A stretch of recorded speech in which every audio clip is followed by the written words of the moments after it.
Hello students, welcome to education hub YouTube channel. Students, आपने इसके पहले वीडियो में देखा होगा, जब हम संख्याओं के गुणनखंड ज्ञात करते हैं तब हमें क्या करना होता है। हमारे पास जो दी गई संख्या होती है उसमें हमें कुछ संख्या का भाग देना पड़ता है, फिर उसके बाद यहाँ पर कुछ आता है और फिर हम कोई संख्या का भाग देते हैं। तो सबसे पहले हमें भाग देने के लिए चेक करना पड़ता है कि इस संख्या में किस संख्या का भाग जाएगा, और वह पता होने के लिए हमें विभाज्यता की जांच करनी पड़ती है। हर समय हम देखते हैं कि इस संख्या में छोटी से छोटी पहली कौन सी संख्या है जिसका इसमें भाग जाएगा। हमेशा संख्याएं अलग अलग होती हैं, हमें पता नहीं होता है कि सबसे पहले इस संख्या में भाग किस संख्या का जाएगा। तो इसके लिए हम एक रिवाइज कर लेते हैं फटाफट। क्लास 6 में दिया हुआ है यह विभाज्यता की जांच वाला चैप्टर। आपको जल्दी से देखना है कि किस प्रकार है ये विभाज्यता की जांच करनी है हमें। आपको जनरली पता ही होगा, लेकिन हम जल्दी इसे फिर से देख लेते हैं। इससे हमें क्या होगा, हमें पता चल जाएगा कि हमारे पास जो दी गई संख्या है उसमें किस किस संख्या का भाग जाएगा, या फिर हमारे पास जो संख्याएं आती जाएंगी उनमें भी हम चेक कर लेंगे कि किस संख्या का भाग जाएगा। तो आइए देखते हैं विभाज्यता के नियम क्या है। इनमें हम क्या देखेंगे, 2 का भाग किस संख्या में जाएगा, 3 का भाग, 4 का भाग, ऐसे करते करते हम कुछ संख्याओं को देखेंगे कि किस किस संख्या का भाग कैसे जाता है, ये कैसे पता करें। देखिए, सबसे पहले हम देखते हैं 2 से विभाज्यता के नियम। सिंपल सी बात है, यदि किसी संख्या की इकाई के स्थान पर 0, 2, 4, 6, 8 में से कोई भी अंक हो तो वो 2 से विभाज्य होगी। 2, 4, 6, 8, 10, 12 यानी कोई भी सम संख्या ऐसी है इकाई में, इधर दाईं ओर कोई संख्या लिखी हुई है जैसे 234, ये दाईं ओर क्या है, 4 है, इकाई के अंक में 4 है, इसका मतलब वह 2 से विभाज्य होगी। इनमें से कोई भी हो, सम संख्या में से कोई भी। ठीक है, अब अगला देखिए, जो अगला नियम है वह है 3 से विभाज्यता का। 3 से विभाज्यता का नियम है, इसमें क्या होगा, 3 से विभाज्यता चेक करने के लिए हमें क्या करना होगा। सिंपल है, अंकों को जोड़कर देखना है। जैसे कि हमने ले लिया यहाँ 25 के अंकों को जोड़ दिया, 2 और 5 कितना आया, 7। ठीक है, 37 के अंकों को जोड़कर देखे हमने, 3 और 7 कितना आया, 10। ऐसे ही कोई भी संख्या दी हुई होगी उसके अंकों को जोड़कर देखना है। अब तीसरी संख्या है 260, इसके अंकों को हमने जोड़ लिया और मिल गया हमें 8। ठीक है, तो क्या है, इनमें से कोई भी 3 से विभाज्य नहीं है। 7 में ना ही 3 का पूरा पूरा भाग जाता है, ना ही 10 में और ना ही 8 में। इस प्रकार क्या होगा कि यदि किसी संख्या के अंकों का योग 3 का गुणज हो तो वह संख्या 3 से विभाज्य होगी। यानी हमारे पास जो हमने जोड़ कर लाया उसमें यदि 3 का भाग जाता, किसमें, यहाँ पर इनमें 3 का भाग जाता तो इन संख्याओं में भी 3 का भाग जाता, लेकिन ऐसा नहीं है। इसका मतलब है कि इन संख्याओं में भी 3 का भाग नहीं जाएगा। लेकिन अब ऊपर जो एग्जाम्पल दी है वो देखिए, 21, 36, 54, 219। जब हम इनके अंकों को जोड़ा हमने तो क्या हुआ, 3 आया पहले में, दूसरे के लिए क्या आया, 9, तीसरे 54 के अंकों को जोड़ा तो भी 9 आया। अब देखिए, 3 में 3 का भाग जाता है पूरा पूरा, 9 में भी पूरा पूरा जाता है, यहाँ पर भी पूरा पूरा जा रहा है। अब 219 को जोड़ा, 12 आया, यहाँ पर भी पूरा पूरा जा रहा है 3 का भाग। इसका मतलब है कि इन संख्याओं में भी 3 का भाग जाता है। यही 3 से विभाज्यता का नियम, यानी हमको संख्याओं से जोड़ के देखना है। यदि 3 से भाग जाएगा उसमें तो दी गई संख्या में भी 3 का भाग जाएगा। अब अगला देखिए, जो नियम है 6 से विभाज्यता। 6 का किसी संख्या में भाग जाएगा या नहीं, इसके लिए हमें क्या करना है, सिंपल सी बात है। 6 क्या होता है, 2 गुणा 3। यदि किसी संख्या में 2 का भी भाग जाता है, 3 का भी भाग जाता है तो उसमें 6 का भाग जाएगा। और 2 के भाग जाने और 3 के भाग जाने का नियम हम देख चुके हैं।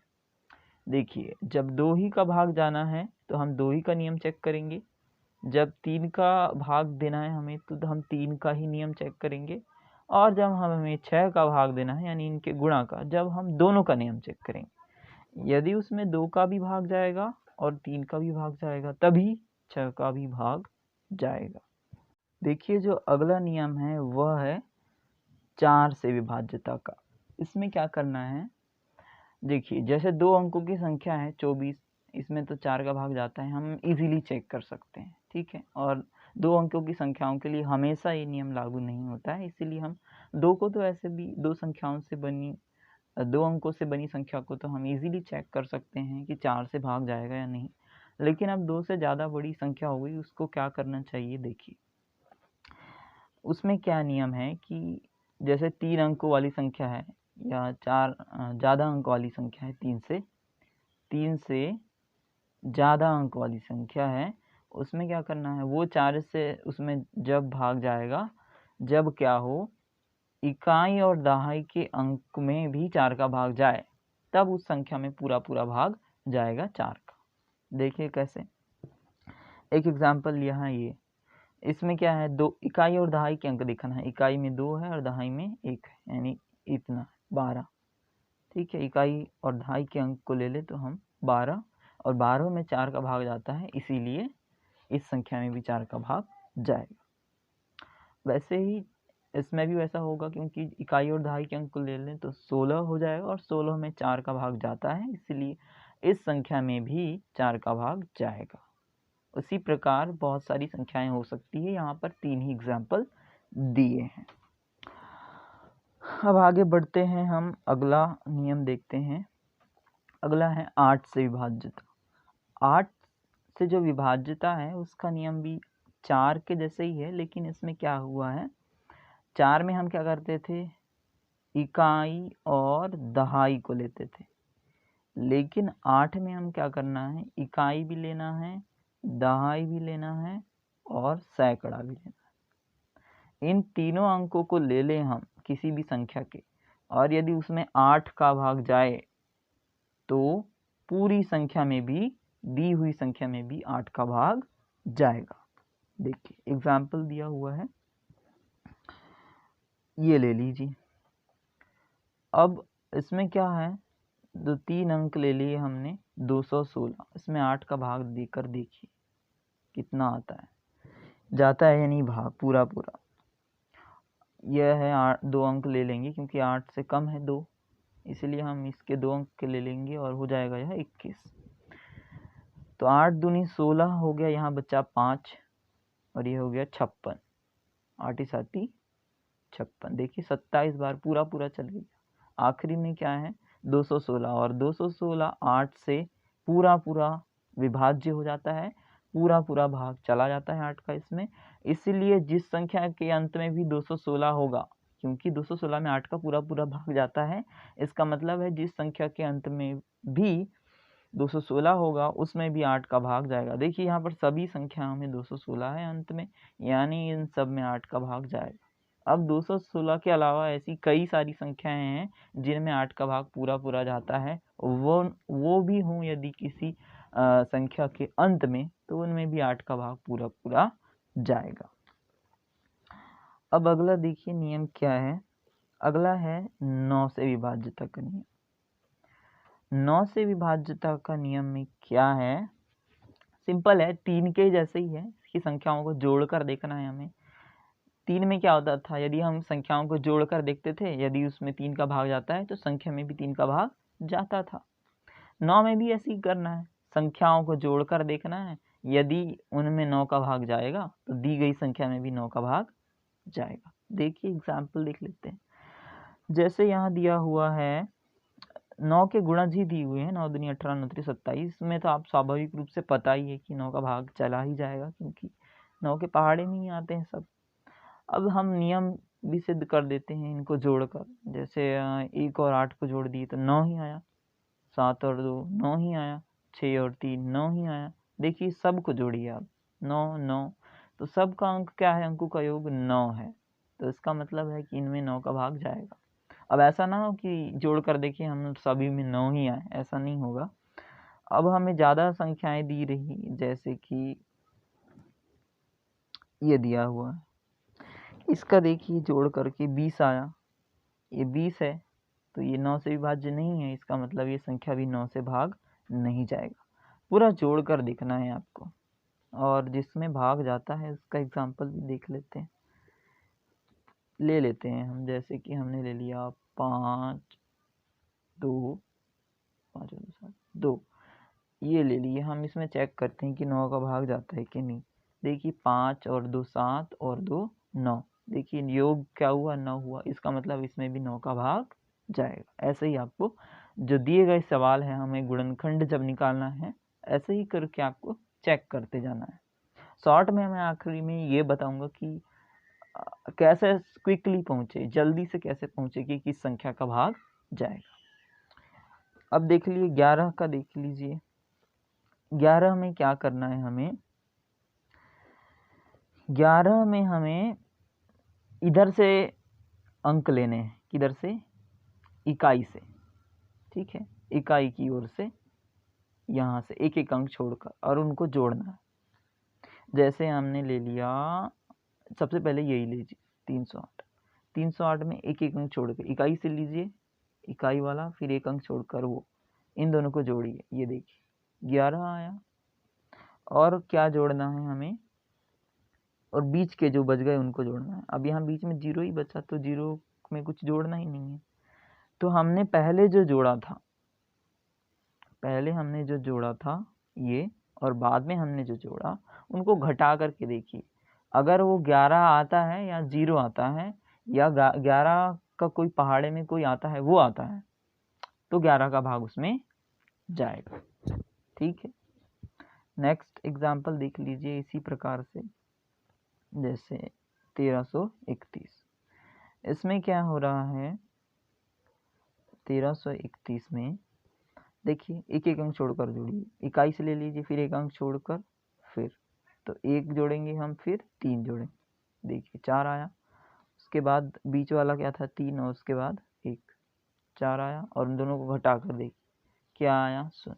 इसका मतलब है इसमें 11 का भाग जाएगा। 0 आए या 11 के पहाड़ा में जो आता है वो आए, तो 11 का भाग जाएगा, ऐसा करने पर। और एक एग्जाम्पल देख लीजिए, फिर से हम इसमें ये ले लेंगे, और उसके बाद एक छोड़ के 8, फिर एक छोड़ के 6, इनको जोड़ दिया, और हम बच्चे वाले को जोड़ देंगे, ये हो गया, और उनको घटा करके देखेंगे 22 आया। देखिए 11 दूनी 22 होता है, इसका मतलब है कि इसमें 11 का भाग जाएगा, इसका मतलब है दी गई संख्या में भी 11 का भाग जाएगा। अगर ऐसा नहीं होता है तो उस संख्या में 11 का भाग नहीं जाएगा। 11 का हो गया। अब अगला देखते हैं कि इस बुक में दिया हुआ है या नहीं, मुझे पता नहीं दिया हुआ है, इस बुक में 11 तक ही है। और एक हम देख लेते हैं, बच गया था 5 से, 2 से हमने देखा था। 5 का देख लीजिए, 5 का सिंपल है कि इकाई के अंक में क्या हुआ हो, 0 हो या 5 हो, ठीक है, 0 हो या 5 हो तो उसमें 5 का भाग जाएगा। सिंपल ही है 5 के लिए, तो 5 हो या 0 हो तो उसमें 5 का भाग जाएगा। और एक बच गया था 10 से। 10 का तो बहुत ही सिंपल है कि इकाई के अंक में 0 हो तब ही 10 का भाग जाएगा, पूरा पूरा, ठीक है। वैसे तो जाता है भाग, लेकिन पूरा पूरा जाना चाहिए। तो 10 से कब भाग विभाज्य होगा वो, जब 10 का भाग किसी संख्या में पूरा पूरा कब जाएगा, जब उसके इकाई के अंक में 0 हो, ठीक है। जो 13 का विभाज्यता का नियम है, उसमें क्या करना है, यदि किसी संख्या के इकाई के अंक का 4 गुना बाकी अंकों से बनी संख्या में जोड़ने पर प्राप्त योगफल यदि 13 से विभाजित हो तो वह संख्या भी 13 से विभाजित हो जाएगी। इसका मतलब ये है, यदि हम संख्या की इकाई के अंक का 4 गुना कर दें, यहाँ पर 9 है तो 9 में इकाई का अंक है, तो इकाई के अंक को हम 4 गुना कर देते हैं 36, और उसको हमें जोड़ना है बची हुई संख्या में। इकाई के अंक को छोड़कर क्या बचा, 263, 263 में जोड़ दीजिए 9 चौके 36, ये हो गया 9, ये हो गया 9, ये हो गया 299। अब हमें इसमें चेक करना है कि 13 का भाग जाता है या नहीं। तो फिर से यही वाला नियम अप्लाई करते हैं कि इस संख्या में क्या करेंगे, इकाई के अंक को छोड़कर जो संख्या बचती है इसका, उसमें इकाई के अंक का 4 गुना जोड़ेंगे। इकाई के अंक का 4 गुना यानी 9 चौके फिर से क्या हो जाएगा 36। 36 को हम जोड़ देंगे 29 में, तो 29 दान 36। फिर हमारे पास आएगा 9 से 15 की 5, हासिल की 1, 3 और 2 5 और 1 6, 65 आ गया। देखिए 65 में 13 का भाग जाता है क्योंकि 13 पंचे 65, इसीलिए इसमें भी जो दी गई संख्या है उसमें भी 13 का भाग जाएगा। ऐसे ही करना है आपको, बार बार वही नियम लगा कर के देखना है, क्योंकि बहुत बड़ी संख्या होगी तो एक बार ऐसा नियम लगाएंगे हम तो उससे छोटी हो जाएगी, फिर उससे छोटी हो जाएगी, ऐसा करते करते बहुत छोटी कर देना है एक ही नियम को लगा लगा करके, और फिर हमें पता चल जाएगा कि आखिरी में वो 13 से विभाज्य होगी या नहीं। और फाइनली हमें यदि वो उसमें अगर 13 का भाग जाएगा, छोटी से छोटी संख्या जो हमारे पास आ गई ऐसा कर करके, ऐसा नियम लगा करके, तो जो बड़ी संख्या जो दी हुई है हमारे पास वो भी 13 से विभाज्य होगी। अगली देखिए 5499, इसमें चेक करना है 9 का 4 गुना जोड़ देंगे हम, जो भी इकाई में अंक दिया रहा उसका 4 गुना बची हुई संख्या, यानी 5 4 9 बच गया और 9 चौके 36, इसमें जोड़ देते हैं, कितना हो जाएगा, देखिए कितना हो जाएगा ये 5 4 9 धन 9 चौके 36, 9 6 15 की 5, हासिल की 1, 4 और 3 7 और 1 8 और ये 5, फिर से हम इसमें नियम लगा देते हैं। 500 और 585 आया था, इसका 4 गुना कर दीजिए 20 और उसको बची हुई संख्या में जोड़ दीजिए।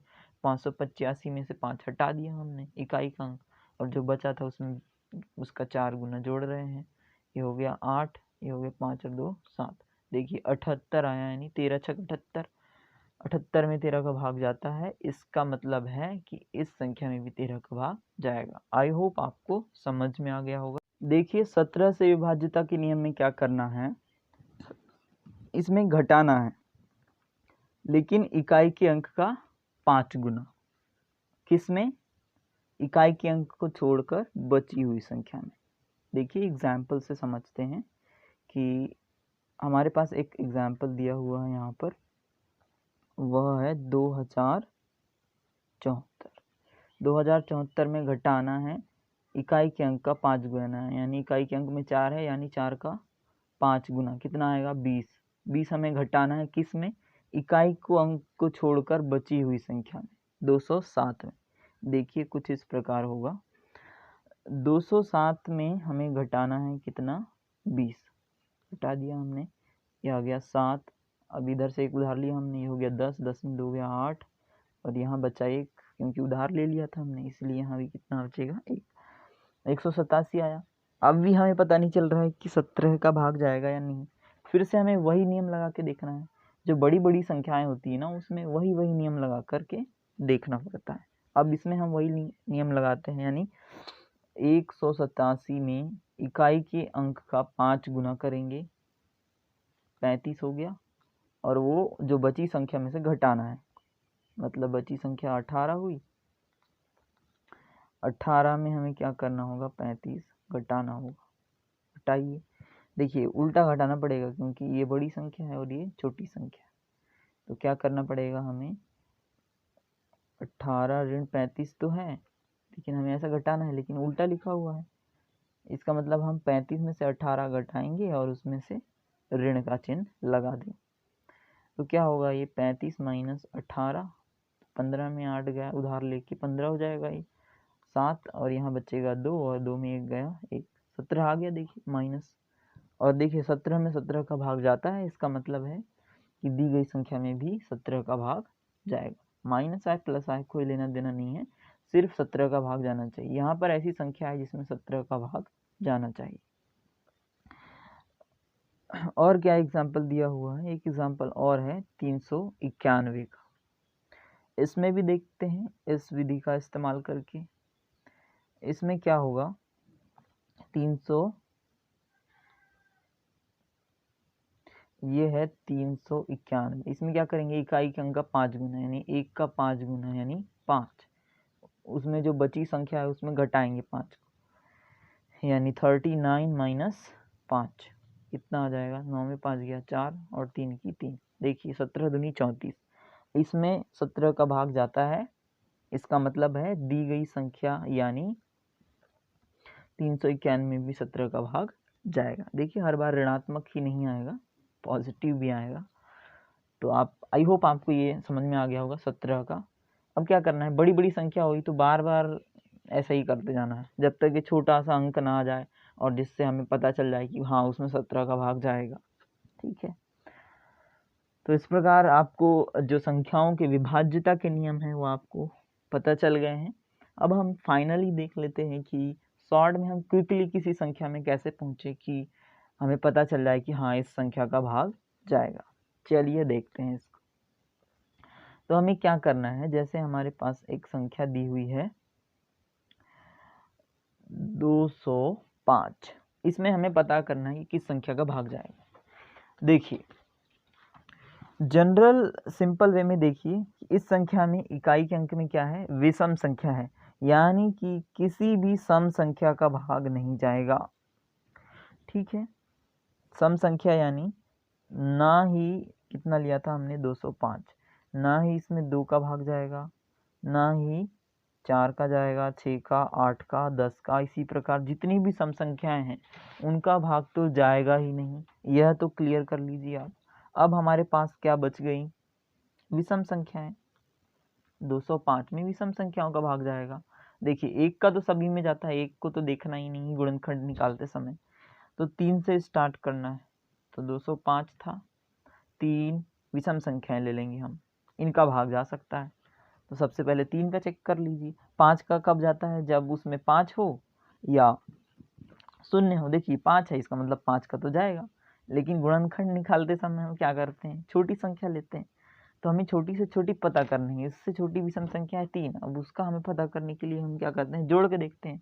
तो 5 और 2 7 हुआ, और 7 में 3 का भाग नहीं जाता है, इसका मतलब है कि 205 में भी 3 का भाग नहीं जाता है। इसका मतलब किसका भाग जाएगा, सबसे पहले छोटी संख्या 5। अगर ऐसा नहीं होता तो हम 7 का चेक करते, फिर 9 का, फिर 11 का, ऐसा हम चेक करते जाते। ठीक है, अब ये हमने विषम संख्या ली थी, इसका उल्टा ले लेते हैं, कोई सम संख्या 204 ले लीजिए। इसमें क्या होगा, कोई भी सम संख्या का ही भाग जाएगा, विषम संख्या का तो जाने वाला है ही नहीं। तो क्या किसका जा सकता है, 2, 4, 6, 8। अब इनके हम नियम से चेक कर लेंगे कि इसमें जाएगा या। देखिए आसान हो गया ना। आपको ये पता करना है कि सम क्या है, विषम क्या है, और आपको पता चल जाएगा कि देखिए सम संख्या में केवल सम संख्या का ही भाग जाएगा और विषम संख्या में केवल विषम संख्या का ही भाग जाएगा। और उनमें भाग देने के लिए आप अलग अलग चेक कर लीजिए नियम से, और आप क्विकली मतलब जल्दी से वहाँ पर आप पहुँच जाएंगे। आई होप आपको इस वीडियो में पूरे भाग देने की जो विभाज्यता के नियम है, किस संख्या का किस संख्या में भाग जा सकता है, वो समझ में आ गए होंगे। Thank you.